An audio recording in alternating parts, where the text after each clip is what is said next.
buenos días, compañeros y compañeras de esa promoción municipalista 74, compañeros y compañeras, profesores, profesoras, docentes del Colegio San José de Cúcuta, a mis alumnos del colegio, a mis exalumnos del colegio, a mis alumnos de la Escuela Dominical Cristiana, a mis hermanos en Cristo, mis hermanos de la fe, a mi familia de carne y sangre, a mi esposa, hijos, nietos, conocidos todos, reciban un cordial y afectuoso saludo a la distancia siempre en Cristo Jesús, nuestro amado Salvador. Por supuesto que usted sabe quién soy yo, obvio, correcto, el profe Ramón. Y estoy aquí para hacer otro comentario de esa palabra viva y eficaz que es la palabra de Dios. Amén. Esa palabra que nos reargulle, que nos exhorta, que nos corrige, que nos consuela, que nos edifica, etc. Amén. Entonces, hoy quiero ir a hacer ese mensaje, a llevar ese mensaje, y empiezo por decir que esto es lo que nos puede ocurrir a la mayoría de los cristianos que hemos recibido y hemos decidido seguir ese caminar en Cristo Jesús. Amén, amén. Quiero hacer como que un recorderis el proceso que el Señor hace en cada uno de nosotros, en qué condición nos encontró, quiénes éramos antes de tener esa experiencia, y vamos a ir al punto de partida para que veamos, valoremos lo que el Señor ha hecho en nosotros. Empiezo por ir a la cita allí en Efesios 2:1. Es un texto muy conocido por el pueblo de Dios que dice: y Él os dio vida a vosotros cuando estabais muertos en nuestros delitos y pecados. Amén. En esa condición fue que nos encontró nuestro Dios, nuestro Padre Celestial. Estábamos muertos en delitos y en pecado. Y Él nos dio vida, o sea que nos resucitó a una nueva vida espiritual. Amén.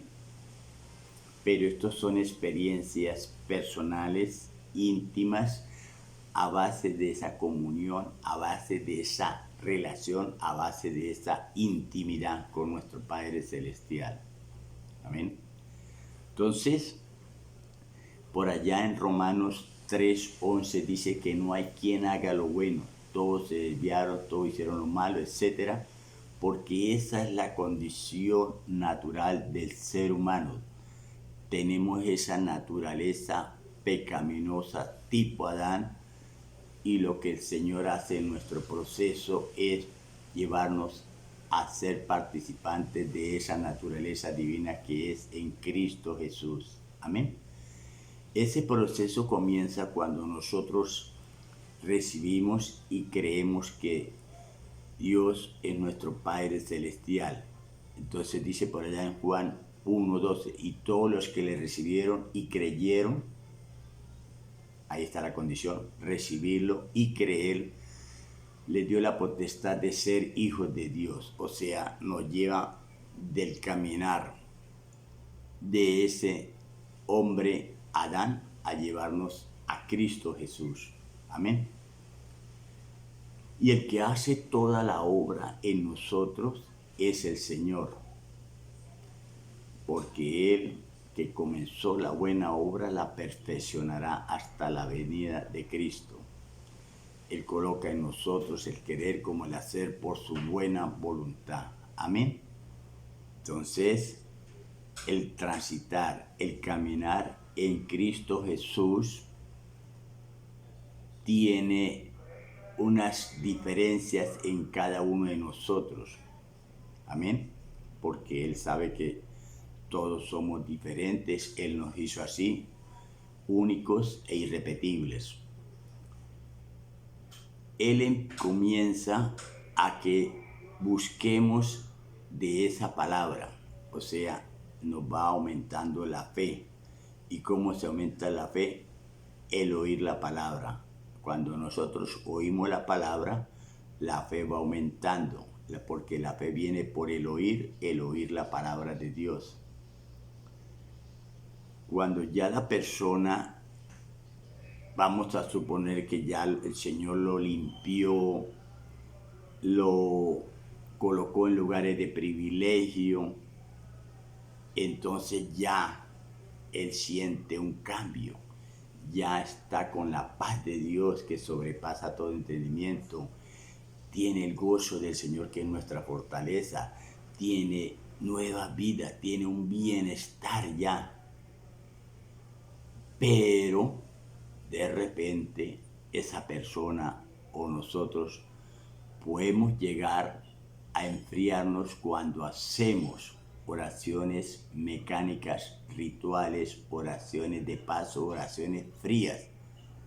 Y ahí está el peligro, porque las oraciones son, como nos enseña la palabra, en espíritu y en verdad, porque el Señor está buscando adoradores que le adoren en espíritu y en verdad. Juan 4:23, con las mismas palabras de Cristo que nos ha enseñado que son espíritu y son vida. Juan 6:63.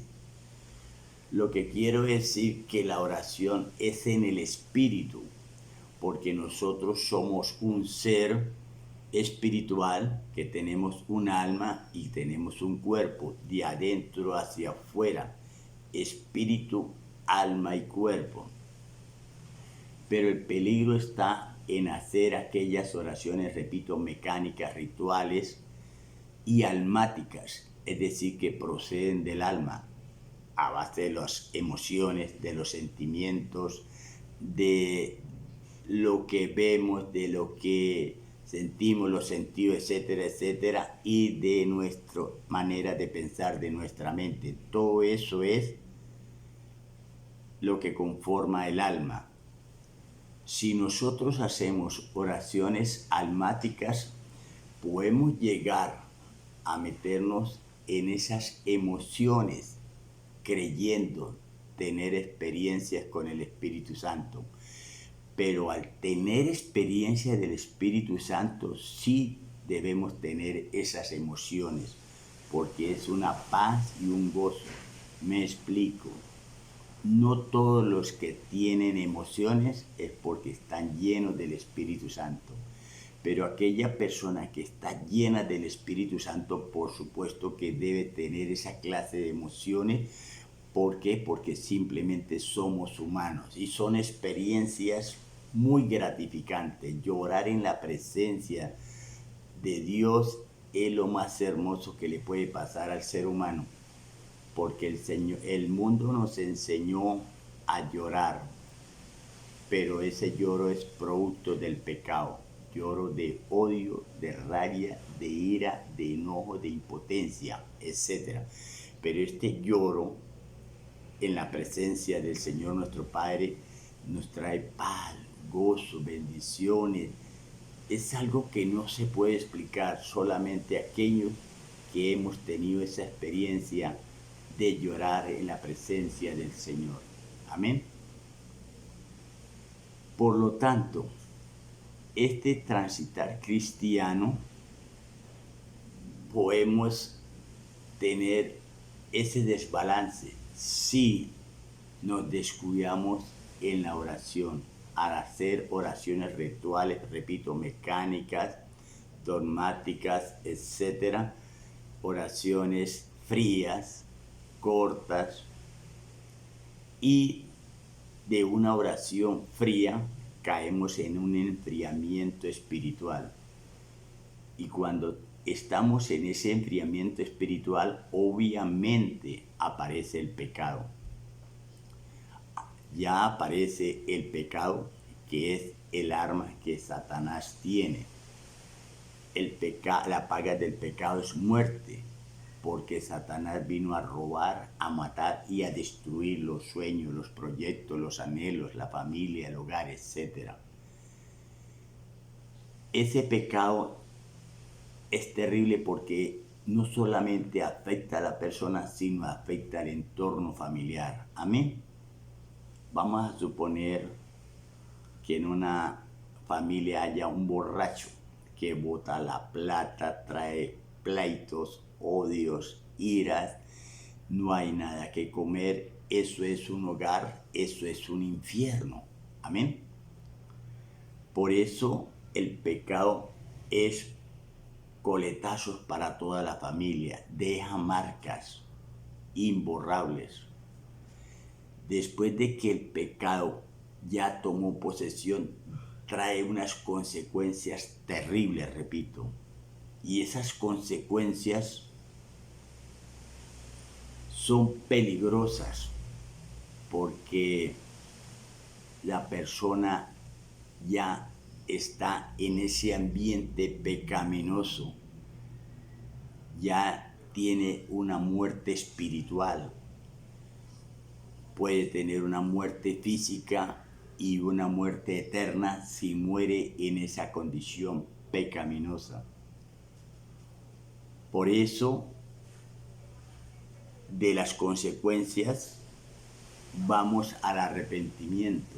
Estoy hablando para los hijos de Dios que han pasado, que hemos pasado o que tendremos que pasar. Arrepentimiento. Ahí es cuando vemos que la persona cambió, se consagra, se congrega, etcétera, etcétera.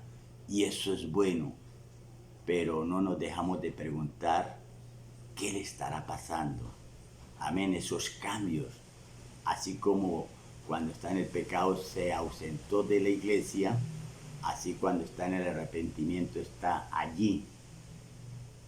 Y después de ese arrepentimiento, el Señor le otorga el perdón. Y no solamente le da el perdón, sino que lo restaura, lo levanta a donde estaba antes, cuando llegó al caminar cristiano. Recuerde que nos encontró muertos en delitos y en pecado. Después de un proceso nos llevó a esa paz, a ese gozo, a ese bienestar. Y el Señor, después del perdón, vuelve y nos coloca allí, en ese sitial. Y peligroso que el ciclo se repita N veces.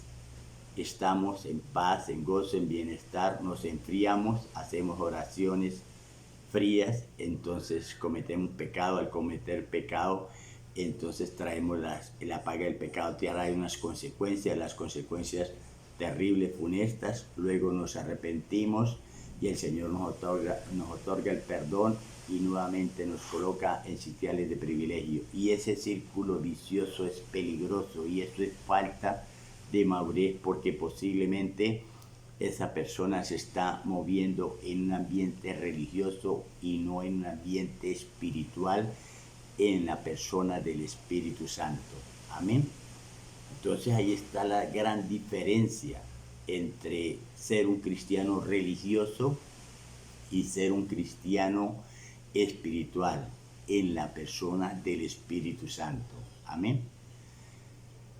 Ese cambio nos lo muestra allí el libro de Jueces capítulos 6 y 7, que el pueblo de Dios, Israel, hizo lo malo delante de Dios Jehová. Entonces Dios Jehová los entregó a los enemigos, a los madianitas y a los amalecitas, que aquí representan al pecado, representan a Satanás. Los entregó por 7 años. Y entonces el pueblo llevó las consecuencias de ese pecado, de lo que hicieron lo malo delante de Dios, y venían los amalecitas y madianitas y les robaban todo el producido de la tierra. En fin, es una historia fantástica. Y el pueblo de Israel, trabajando, tenía que esconder su producido, sus granos, sus frutos, en cavernas, en sitios de escondedero porque venían los madianitas y amalecitas y los azotaban, les robaban todo, los animales, bueyes, asnos, etc. Ese pueblo estaba temeroso, miedoso, inseguro, azotado por el pecado. Y el pecado fue lo que trajo la condición de que el Señor los haya entregado a los madianitas y a los amalecitas. Aquí nos muestra que horrenda cosa es caer en manos de un Dios vivo. Por eso Dios se los entrega al enemigo para que le dé una lección a ese pueblo. Y el pueblo clamó, y entonces ahí es cuando aparece en escena el joven Gedeón. Amén. Para cumplir esa misión de irlos a libertar, de llevarle las buenas nuevas según las instrucciones del Señor, según las formas de pelear, según las herramientas que nos da el Señor. Y es apasionante esa historia. ¿Por qué? Porque el Señor escogió, eligió, llamó a Gedeón para ese propósito, para esa tarea de ir a libertar a ese pueblo. Porque vivir bajo la influencia del pecado es triste y es lamentable. Una cosa es que cometamos pecado y otra cosa es que practiquemos el pecado. Esa diferencia la hace allá Primera de Juan, capítulo 3, versículo 4 y versículo 8.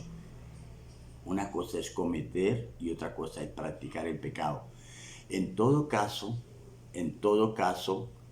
abogado tenemos, el abogado nos dejó nuestro Padre Celestial cuando hubiéramos pecado.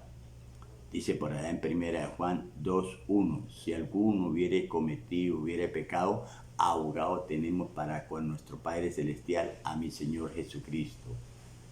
Pero el hecho de que yo tenga abogado no me faculta para ir a pecar deliberadamente. Al contrario, si yo tengo a mi Señor Jesucristo, que es mi abogado, lo que tengo que es andar en comunión con Él. Amén. Lo importante es que este proceso del ciclo vicioso en la cual podemos estar inmersos aquellos cristianos que son religiosos, pero el cristiano espiritual, aquel que está en comunión con el Espíritu Santo, también, ojo, se va a presentar aquellas pruebas, pero es que es muy diferente cuando es las consecuencias del pecado y cuando es un proceso de pruebas. La prueba es para darle crecimiento al creyente, la prueba es para llevarlo a mejores niveles de consagración. Amén. Entonces, el creyente debe discernir que está en prueba. Preguntémosle a Job. Job pasó por terribles y tremendas pruebas. La prueba edifica, restaura, levanta al cristiano. Amén. La prueba puede ser que la persona esté afligida, pero no angustiada. Que esté pasando apuros, estar en apuros, pero no estar angustiados. Puede estar siendo perseguido, pero no estamos desamparados. O podemos ser derribados, pero no destruidos, porque eso es lo que dice 2 de Corintios 4, 7 al 9, por allá. ¿Por qué? Porque en la prueba nosotros sabemos que dentro de nosotros colocaron en esta vasija un tesoro para que la gloria de Dios se manifieste y el poder sea de Dios y no del barro, no de la vasija. Esa es la tendencia que hace el Espíritu Santo cuando tenemos ese poder, es dentro de nosotros ese tesoro que el Señor ha colocado, y esto es lo que nos diferencia de reconocer el pecado que trae castigo y la prueba que trae crecimiento. Amén, hermanos. Dios nos continúe bendiciendo con esta palabra viva y eficaz. Amén, amén. Bendiciones para todos y cada uno de nosotros.